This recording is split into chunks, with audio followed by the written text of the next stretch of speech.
Om Shanti, and very good afternoon to all of you. You've been listening since morning, and I personally believe that a normal human mind's capacity to listen at a stretch is not more than 30 to 40 minutes. So similarly, one class was going on, and teacher was speaking and speaking and speaking. After some time, he saw that students were not listening. So what he said was that, my dear children, I have a question to ask. They said, yes, so what is the question that you want to ask? He said, what is the difference between truth and illusion? So everybody was looking at teacher's face, and one of the students right at the back of the class, he got up and he said, sir, if you don't say anything to me, can I answer this question? He said, yes, you can answer that question. I won't say anything to you. So he said, sir, you are speaking, that is truth, but we are listening, that's a big illusion. So I believe that next 40, 45 minutes, I'm not going to actually load you with many facts, but I've tried to make it as simple as possible. But why I have here is with a purpose. Because we keep on talking about spirituality, we keep on talking about mind power, we keep on talking about the word Om Shanti, about Atma, about soul, about consciousness, about psyche, about being, about God spot, different names to a soul. But as a student, I always had this question in my mind when I was doing MBBS in Delhi University, that why should I believe that meditation is a power? Why should I actually believe that yes, meditation does help? Is there any scientific evidence to it? As doctors in different fraternity, and even if I'm not a doctor, as a normal human being, why should I meditate? Is there any evidence that we have?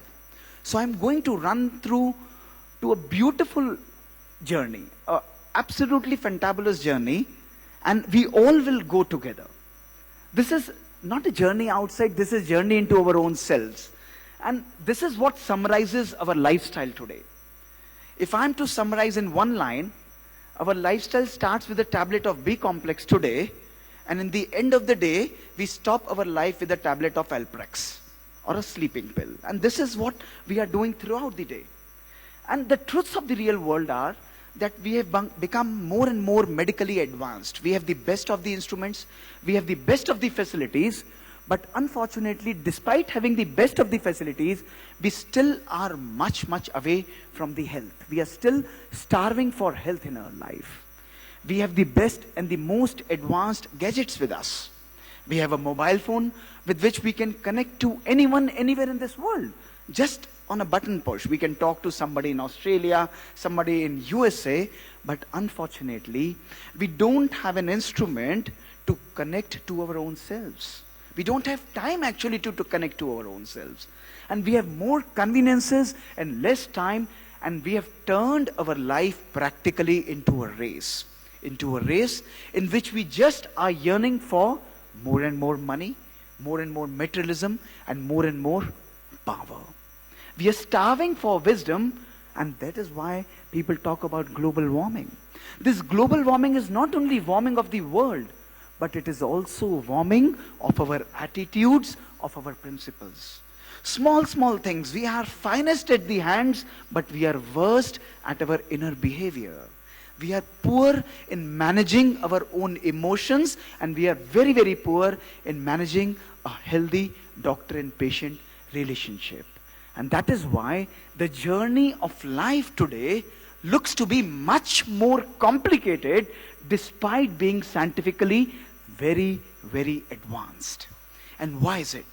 The simple reason for it is that we have turned our mind into practically a dustbin. We have everything.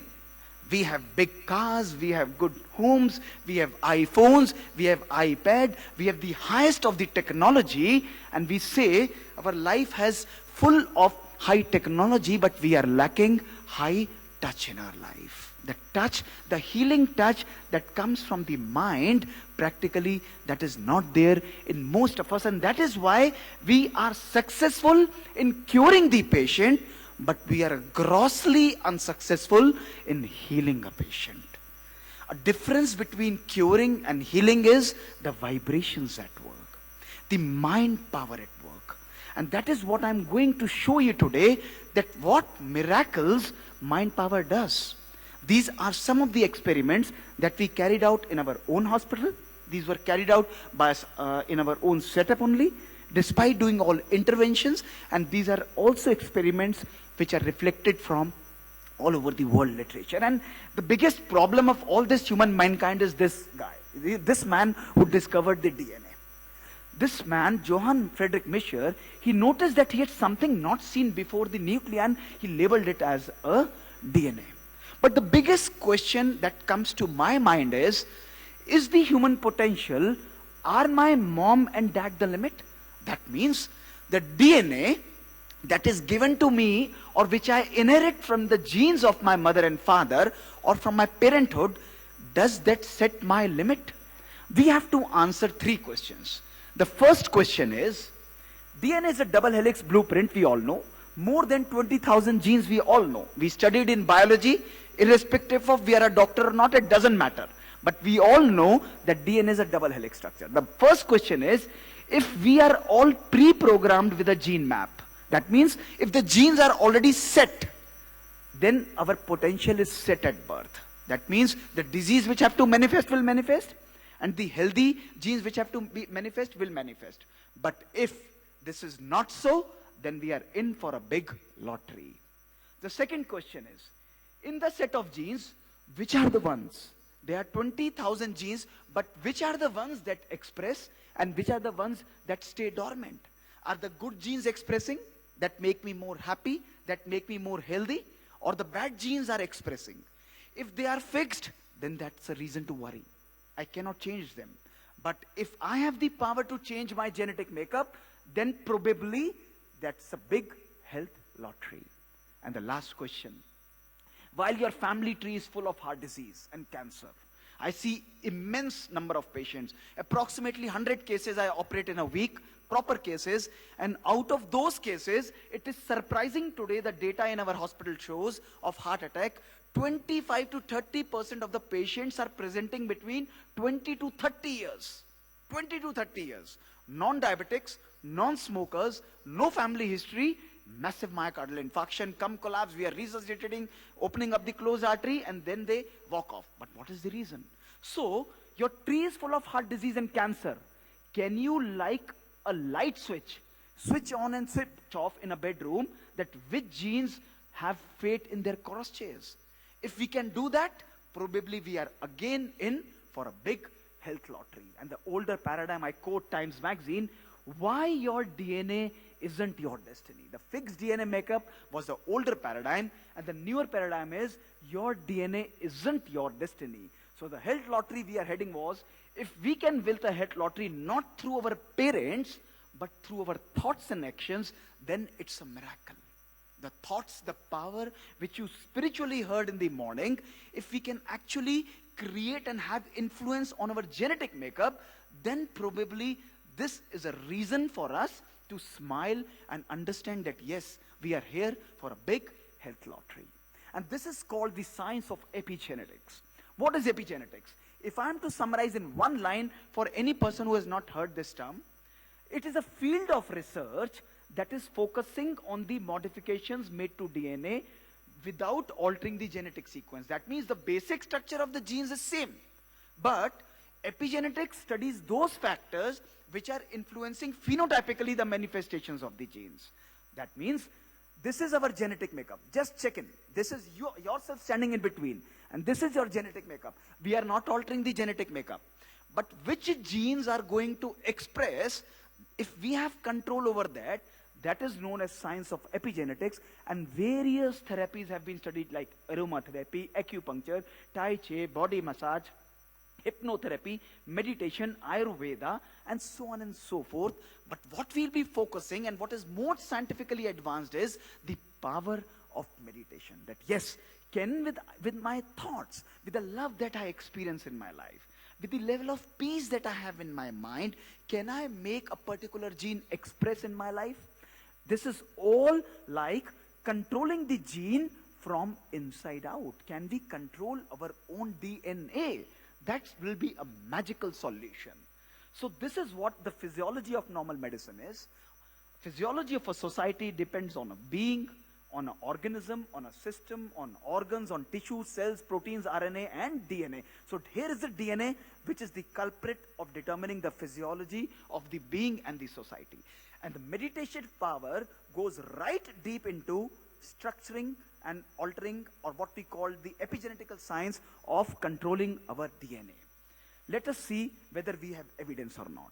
This is a very basic phenomena. Don't go into any complication. A DNA replicates to produce more DNA. We studied all in second class in biology book. This was a mandatory thing which we all studied. A DNA is replicating to produce more DNA. It is transcripted to produce RNA. And when RNA is translated, it produces proteins that are the building blocks of the body. That means everything that is being produced as a protein is starting from the DNA replication.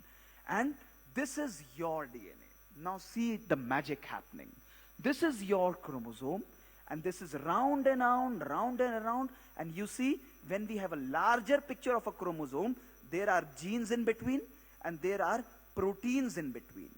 So what epigenetics is doing is that by two processes of DNA methylation and histone modification, when we have the power to express a gene, the DNA will open, and when it opens, it becomes accessible and the gene is active.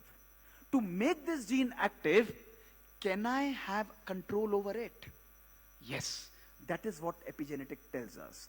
The amount of mind power, the environmental influences, the aging effect, the diet that we are having, and most importantly, the kind of thoughts process that we are generating.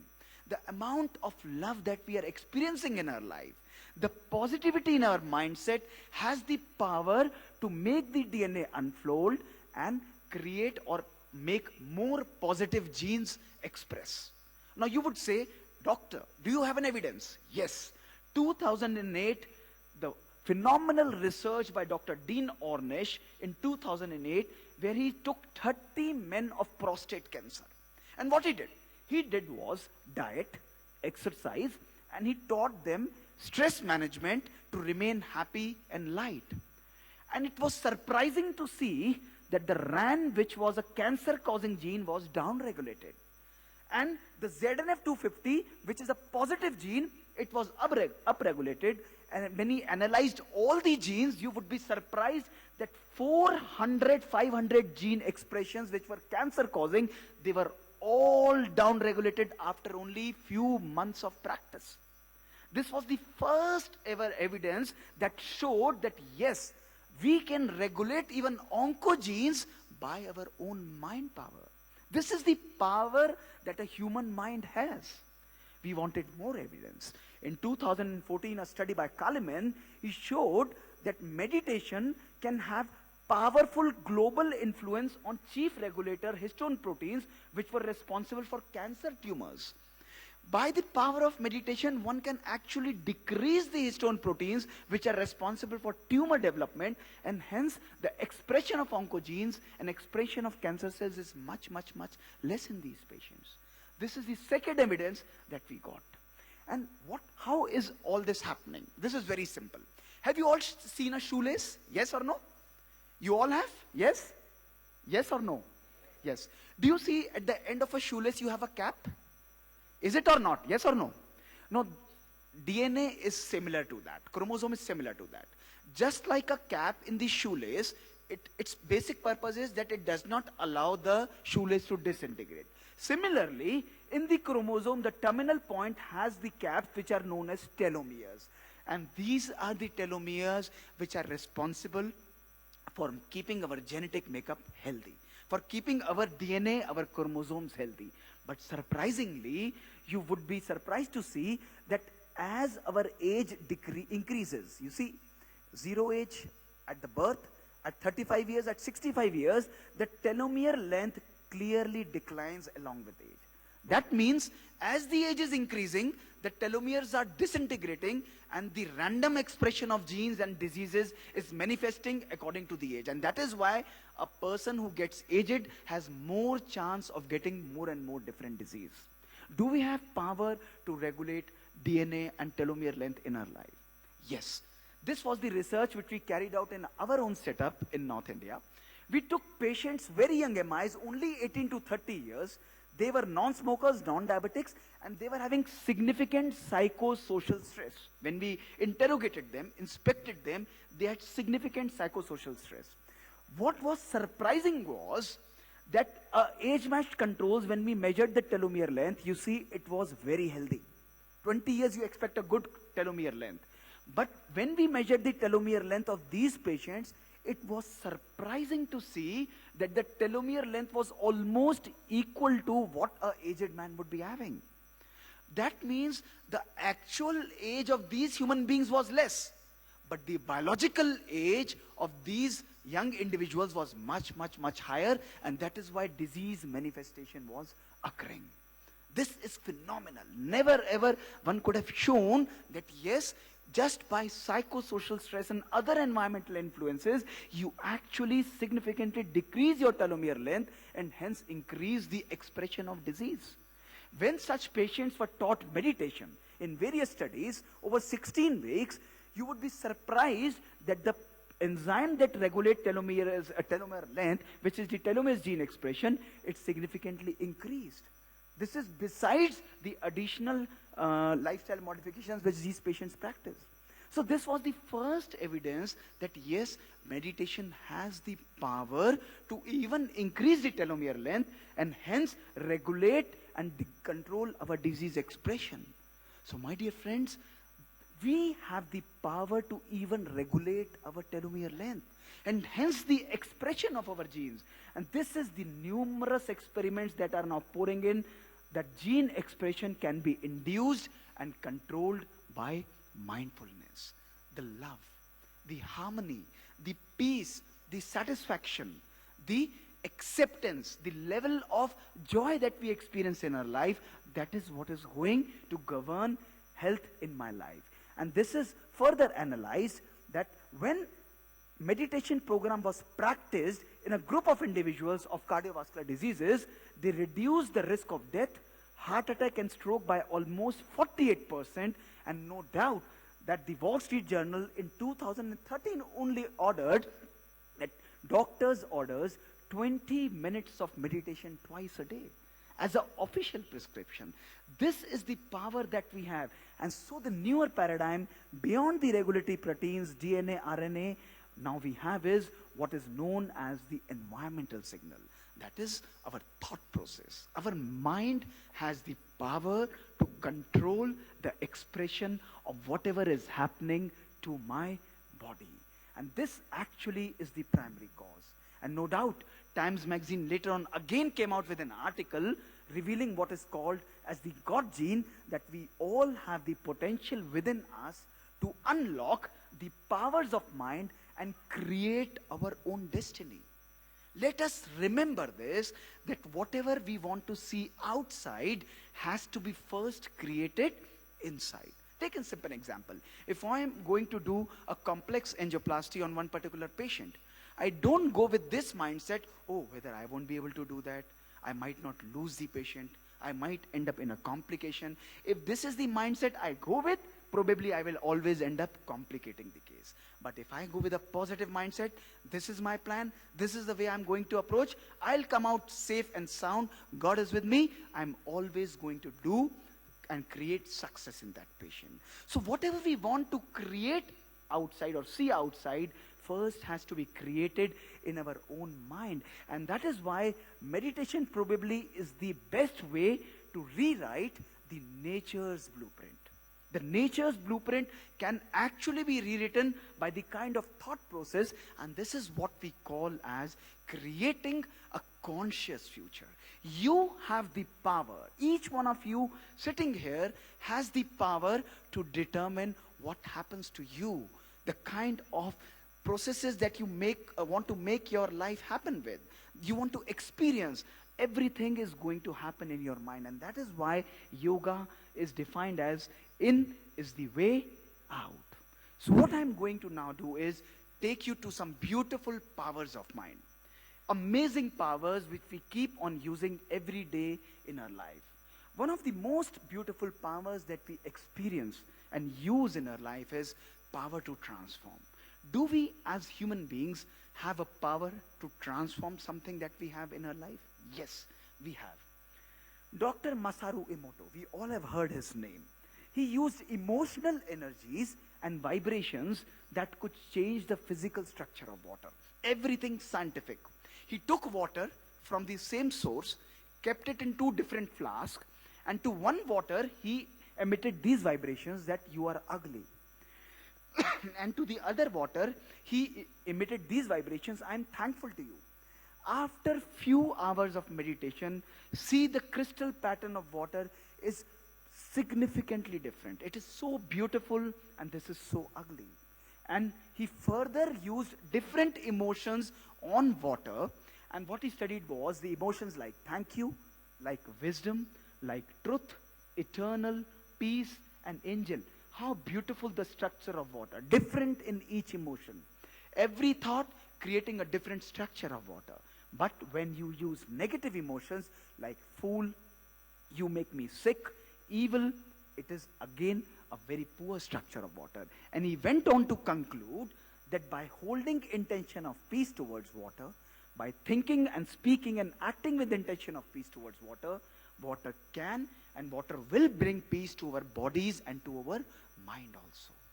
That is why in Brahma Kumaris, what we do is, even before consuming the water, even before consuming the food, we give vibrations.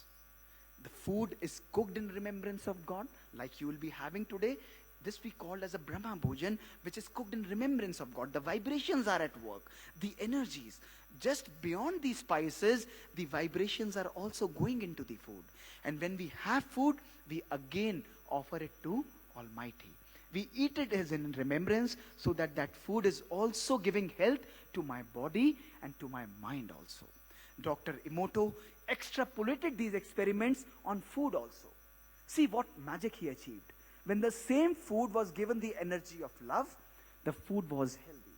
In the same time, when the food was given the energy of hate, the food had fungal infection in that. And this is the power, food caught fungus, that even food can be made energized by our mind power. This is the power our mind has, that it can transform anything that we want in our life. He further extrapolated these experiments on nature. He used the same plant from same source and used 3 different emotions on those plants. One was, I love you, and you can see the flowers are blooming. The ones which were ignored immediately died, and the one which was given a negative feeling started disintegrating very fast.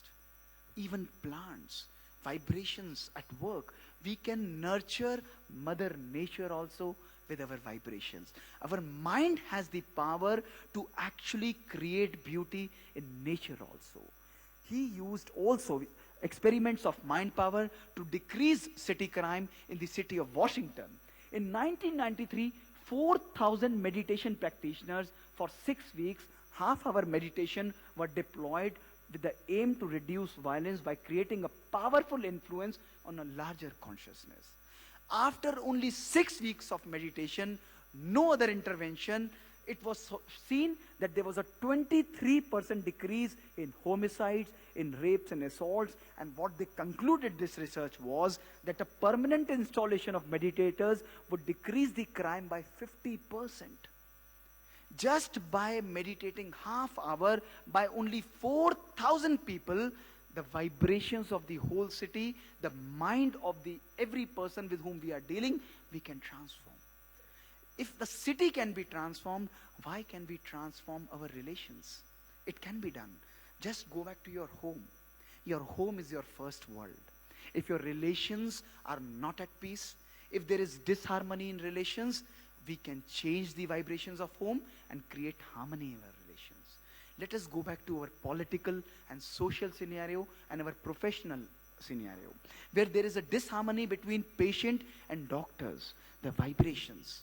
We create negative and doubtful scenes, patient is absorbing that energy, and the same energy is being reflected back to work. We can do only 3 things with energy. We can absorb the energy, which almost all of us do. We keep on absorbing 99% of the negative energy. Then we can reflect the energy. Each one of us do.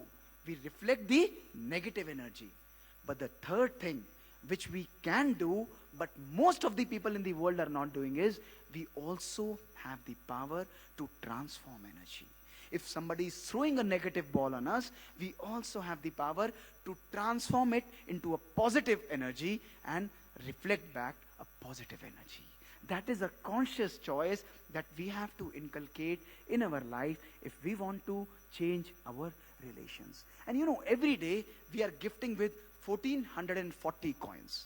Whenever you are getting up in a day, you must remember that 1440 gold coins is what you are gifted by God every day. And out of these 1440 coins, which is actually 1440 minutes, you just have to take out 20 minutes for your own self.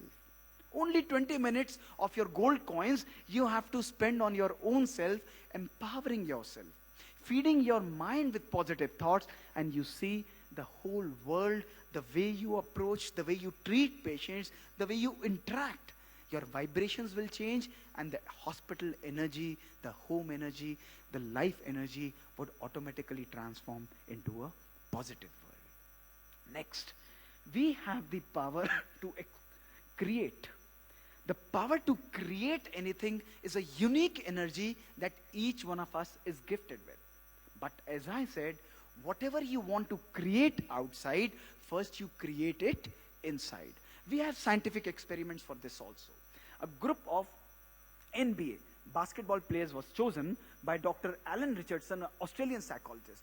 And what he did was a very interesting experiment. He divided 3 groups of basketball players. The first group was actually practicing for 20 minutes. Every day they were practicing. The second group was only visualizing that they are practicing, they are making free throws by their mind. Only they were visualizing it. And the third group did not practice anything. What he analyzed was that after only 2 weeks of these experiments, there was almost similar and marked improvements in the group which was actually practicing and in the group which was only visualizing. Just by creating and thinking same positive thoughts, you can actually improvise your skills.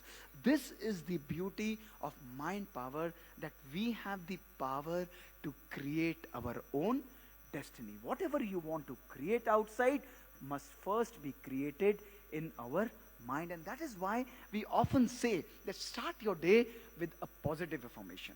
Don't start your day with a mobile phone, with a WhatsApp, with a status update. Make your life e-free zone at a relative time. I always do it. Even if I'm coming late in the night, it doesn't matter. All my mother, my parent and my sister, my mother and parents are doctors. And I'm a cardiologist, he's a gastroenterologist, mother is a gynecologist, and my sister is an entrepreneur. But in the evening, when we enter home, we are entering as beautiful, clear and peaceful souls. We have created our home as an anger-free zone, no negative zone. We will sit together, chat together, eat dinner together, interact with each other, mobile phones silent, and we are loving and creating that positive energy. Again, starting your day at 3:30 a.m. in the morning, we start our day with powerful, meditative, positive affirmations, energizing your soul.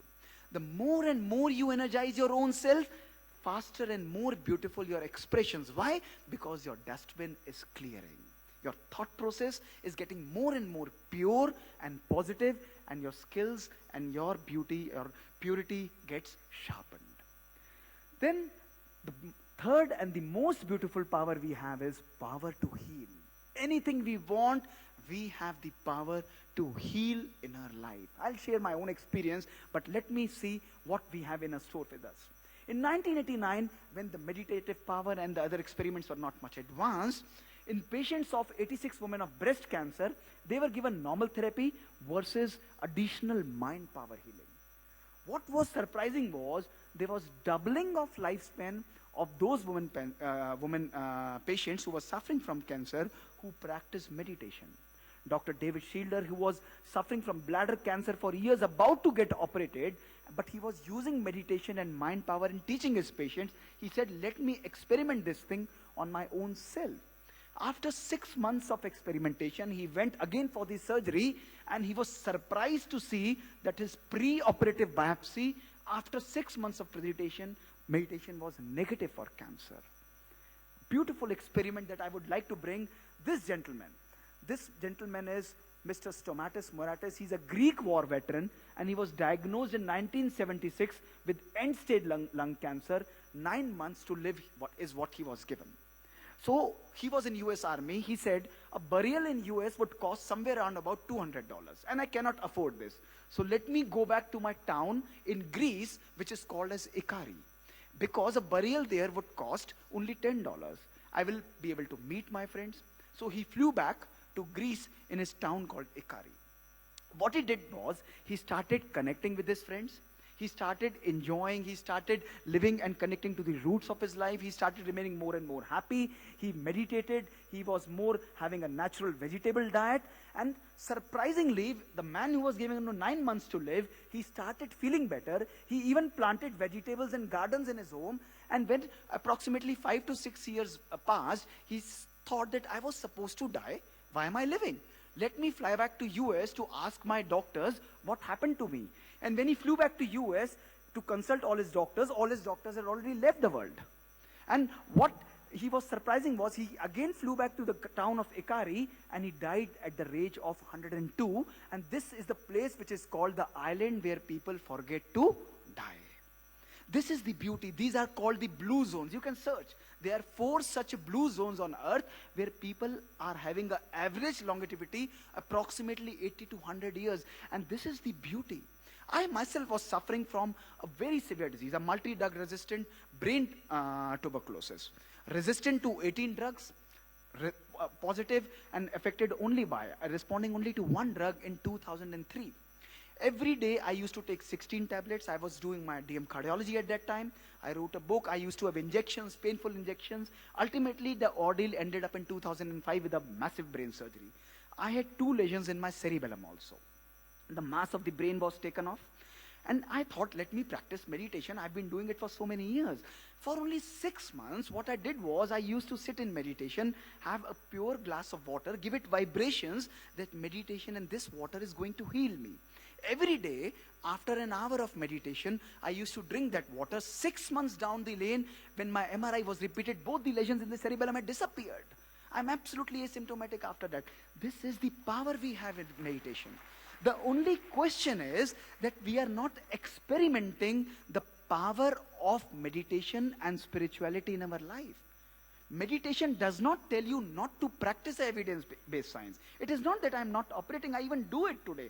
But what is more important is to harmonize science and spirituality. Use the power of meditation in healing the patients, not just curing the patients. That is what the power we have with our mind. So this is what, as Dr. Bhakt Salman was talking about, our revered Dadi Janki, every day, you know, it's so amazing in common. I've been associated with her so commonly. In morning, she will be having an infusion. Doctors have advised her a rest, not to fly, not to move out of her bed for even 3 days, 4 days. And evening when you go, her bags are packing up. I said, Dadiji, what happened? She said, oh, doctors are doing their own job. My mind is doing my own job. I'm absolutely fine. I'm going to fly, and she is flying off to the UK. This is the power. And that is why she was, under experiments, declared as the most stable mind of the world. It's not a question of any comparison. It's only a question of that each one of you sitting here has the power to inculcate the same capacity in your own self. Same capacity. We have the power to do it. The last power that I would like to show you is the power to communicate, the meditation that which we were practicing. That for ages we have been listening, we have been studying. Does our mind has the power that without instruments, can we communicate it to somebody? Have you ever heard or had an experience like this kind? That, oh, I was just remembering you and you just gave me a call? Did it happen with you, yes or no? Is there any person with whom this has not happened? Probably none. Everyone has had this experience. So we know this with our experience that this can happen. Sadhus, sannyasis and Mahatmas have told us that this is the science of telepathy. And science took almost hundreds and hundreds of years to prove it. And this was the experiment of mind messaging which was recently carried out. A person who was sitting in Mumbai, and he was supposed to transmit the words called hola, Spanish for hello, and ciao for Italian or goodbye, and to the message recipient sitting in France, this gentleman sitting in France, 5,000 miles. And just by thinking about those messages, the person sitting 5,000, that is 8,000 kilometers away, was able to exactly catch by the power of silence.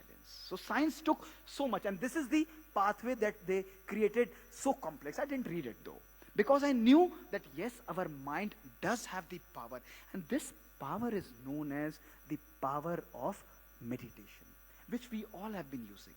What is the power of meditation? People say, you meditate, I have 10 different practices of meditation. No. Meditation is an art and science, both working together. I'll tell you who meditates, and sitting here, you will have a practical experience in less than 20 seconds that yes, oh my God, this is the power of meditation. Meditation is a Latin word, which is derived from the word called medere, M-E-D-E-R-I. And the literal meaning of this word called medere is to heal. Whom are we healing? We are not just healing this body, we are healing the psyche, our mind, the soul. Now let me do a beautiful experiment. Just sit, relax in whatever posture you want to sit, no problem at all. Keep your eyes open and keep your face smiling. Okay. I'm going to narrate 3 things, and you will experience the power of meditation. Let us sit in absolute silence. Eyes open. Just visualize that you are walking out of this hall quietly, absolutely peacefully. You go out of this hall, sit into your car. Now you are driving back to your home, or you fly back to your home. Now you have reached your home. The gate of your home is right there in front of your eyes. You can see that gate. Open the gate. Enter your home. Go into your bedroom. Your bedroom is right there in front of your eyes. Keep your luggage there. Go on to the kitchen. Your own kitchen. Every day you are having dinner, breakfast there. It is being cooked. Have a glass of water in your choice of glass. Come out of the kitchen. Say hello to somebody in your home who is waiting for you. Give a smile. Have that smile on your face now also. Pick up your luggage again. Walk out of your home. Into the car. Into the plane. Back again into the car. Parked outside the hall. Again walk into the hall. And back onto your seat. Who all went to your home? Can you raise your hands? Who all? Everybody? Yes? But you are sitting here. Who went? You are sitting here. In 30 seconds, you are able to go back to your home. You are able to see the bedroom. You are able to have a glass of water. You can say hello to your friends also. And you are able to come back here. Who is going? Our mind is going. Our thoughts are going. So meditation is not imagination. Meditation is realization. Science today has proven beyond doubt that this body is only a costume. I used to ask this question to my professor Sen Gupta, who was my teacher in anatomy when I was dissecting in my halls in my University College of Medical Sciences. I used to go to him and I said, "Sir, I am reading the autopsy report. I am dissecting the heart. This heart is not pumping. I see that all his brain nerves are practically normal, but his brain is not thinking. His lungs seem to be absolutely perfect, but he's not breathing. His legs are there. He's not walking. Then why is it this person is called a dead person? Why is it not moving?" He used to say the pran is not there. The vayu is not there. I said that, what is that pran called, sir? What is that makes me turn into a living body into a dead body? And what is it that makes a dead body into a living body? I am treating a person. I know that this person might lose his or her life at any moment, but still I address Mr. XYZ. But when the person is dead, I never address the dead body by his name. I said, take away the body. I don't say take Mr. X and YZ away. The identity is of this body. That is what meditation tells us. It goes inside our body, and in front of the hypothalamo-hypophyseal fossa, experiments of electrode and MRI resolution which were carried out in Stanford University, it was proven by the scientists that area of illumination is called the God spot. The beautiful spot that is shining, that is the only unpaired organ of our brain, is the pineal gland. Just adjacent to it, they saw an area which was illuminating is called the locus or the seat of God. So this is what I call is practicing objective spirituality. Objective spirituality means you are using these spiritual principles scientifically in your own life and then into the life by influencing other people. But unfortunately, today medical science says that we don't have time for all these things. A group of many people, many scientists went to a Mahatma and asked him that, sir, we are so busy in our life, we don't have time to remember God. When should we remember God in our life? He was wise enough to utter only few lines. He said, you are absolutely right. The today's world is very demanding. You should remember God only one day before your death. And that will be more than enough. That will take care of everything. And they were very happy. All of them started moving out of the hall, out of the room. And one wise person turned back and said to the Mahatma, but Mahatma ji, we don't know when are we going to die. He said, then you remember today, because tomorrow you don't have any certainty that you will be alive or not. That is why, my dear friends, if today we are too busy to take out time to rejuvenate our lives, one of these days, probably we may not be here to do it. So let us kindle the candle of positive thoughts in our mind. Let me tell you in last that every positive thought that you create in your mind here is going to first influence your own self. It is going to first influence the way you are feeling today is just because of the thoughts that you have created. If you create beautiful thoughts, happy thoughts, people will say, what has happened? You are very happy. Oh, something nice. You know, I'm creating something very beautiful. And those beautiful thoughts will then radiate to 60 trillion cells of your body. The DNA of your body, the heart of your body, the kidney of your body, every organ, and you can make it function the way you want. Diabetes getting controlled.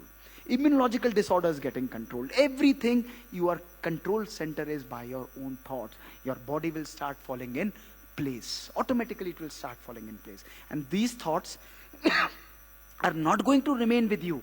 The third place where these thoughts are acting, they will fast radiate to your relations and to your friends, whether they are positive or they are negative. But each thought is destined to reach its destination. If you create a negative thought, it will reach the person or the patient for whom you are creating. But if you choose to create a positive thought, it is again destined to reach the person or the patient for whom you are creating. And a positive thought will heal the relations, will make the relations more harmonious. What has happened to the relations? Only 6 things we have to check. Only 6 things. Anger. Second, depression. Third, irritation. Fourth, hatred. Fifth, jealousy. And sixth, expectations. All this thing. If you are not experiencing any of these things in your life, probably this is not the place for you. You are a happy individual. You can easily walk off and celebrate in your life. But if we experience any of these emotions in any amount in our life, probably we don't have to look outside to change this. We have to look inside to create a beautiful thing. Because if we create a beautiful thought, it will heal my relations. As sister was telling, one person can do it, 2 persons are not needed. One person can create. And fourth place where each of our thoughts is going to radiate is to the environment. To the environment. People say the environment today is full of anger, full of resentment, full of negativity. The attacks are happening, the negativity is happening. And group of people came to me after all these things with lot of negative energy. I'm going to do this, I'm going to do that. I said, yes, these things are going to happen, but we are contributing to negative environment. Let us create thoughts of peace for every soul who is going off. Let us create thoughts of healing for every soul that we feel is diseased. This is what our job of a true healer and a true doctor is. We have the power to create the environment. We have the power to create and transform the environment just by transforming every single thought that we create. 60,000 thoughts in a day we create. 90% of the thoughts are waste and useless thoughts. Only 2% are positive and purposeful thoughts. This is the frequency. It is time for us to change today and rethink our own mindset. So in the end, my request to you is that now you will be dispersing for lunch, isn't it? That lunch is not just for your body. We keep on having lunch every day in our home also. But this lunch is a sattvic lunch which has been prepared by the Brahmin souls in remembrance of Almighty at starting at 2 a.m., 3 a.m. in the morning. They were all working for you, putting the vibrations of love, healing and peace in the food. So when we walk out, let us do only two things today. Two things today. One, we walk out in absolute silence. You will see like angel walk. This is what in Brahma Kumaris we call it as a angel walk. We walk out in silence with a very elevated state of my mind. Irrespective of who we are, there is no hurry, there is no worry and no curry. Absolutely relaxed state of mind. Easy mind. Don't you delete this word, I am busy, I am busy, I am often people introduce me as a busy doctor. I say no, I am not busy. I am be easy inside and busy outside. I am be easy inside. Repeat after me. I am be easy inside. Never use busy is an energy depleter and be easy is a energy charger. So walk out in peace absolutely and have bhojan in silence, absolute silence, and you will see, you will feel energized, you will feel relaxed. Thank you for a very patient hearing, very, very patient hearing. So absolute silence we walk and we have that bhojan in silence and then we gather back. Sister will join you for the second session. Om Shanti.